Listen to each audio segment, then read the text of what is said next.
நிறைய பேர் கேட்குறாங்க, நீங்கள் ஏன் பொது பலன் சொல்கிறதில்ல, நீங்கள் ராசி பலன் ஏன் சொல்கிறதில்ல, மாத பலன் சொல்லாமே, தினப்பலன் சொல்லலாமே அப்படின்னு நிறைய பேர் கேட்குறாங்க. அது ஏன் சொல்கிறது இல்லை அப்படின்னா, அது நமக்கு அந்த தனிப்பட்ட முறையில் ஒரு ராசியை மட்டும் வச்சு நம்ம சொல்லக்கூடிய பலன்கள் துல்லிதமாக இருக்குமா அப்படின்னா நிச்சயமாக இருக்காது.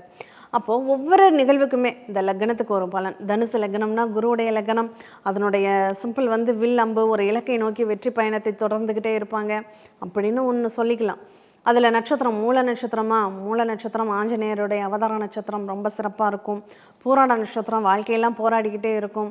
உத்திராட நட்சத்திரம் அடுத்தவங்களை தாங்கு பிடிக்கும் அப்படின்லாம் சொல்லப்பட்டாலும் நமக்கு அதில் உள்ள நட்சத்திர பாதங்களுக்குன்னு ஒவ்வொரு பலன்கள் உண்டுங்க. இப்போ மூல நட்சத்திரம் 1ஆம் பாதத்திற்கு ஒரு பலன், 2ஆம் பாதத்துக்கு ஒரு பலன், 3ஆம் பாதத்திற்கு ஒரு பலன், 4ஆம் பாதத்துக்கு ஒரு பலன். சரி, இப்போ அந்த மூல நட்சத்திரம் என்ன பண்ணும்? இயல்பாக மூல நட்சத்திரம் கேது பகவானுடைய நட்சத்திரம்.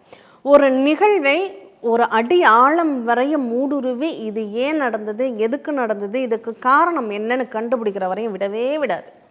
ஏன்னா அந்த அளவுக்கு ஒரு ரொம்ப இன்டெப்த்தாக தேடக்கூடிய ஒரு தன்மை அப்படிங்கிறது இந்த மூல நட்சத்திரத்துக்கு உண்டு. சரி, இந்த மூல நட்சத்திரம் 1ஆம் பாதம் எப்படி இருக்கும்? இந்த மூல நட்சத்திரம் 1ஆம் பாதம் அவசரப்படும். அதனால் அவசரப்பட்டு இவங்க வாழ்க்கையில் நிறைய விஷயங்களே ஒரு விரக்திங்கிற எண்ணத்துக்குள்ளே போயிடுவாங்க.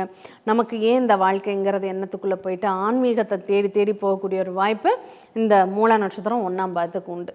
சரி, இந்த மூல நட்சத்திரம் 2ஆம் பாதம் என்ன பண்ணும்? எல்லாத்தையுமே ரொம்ப கலகலப்பாக பேசுவாங்க.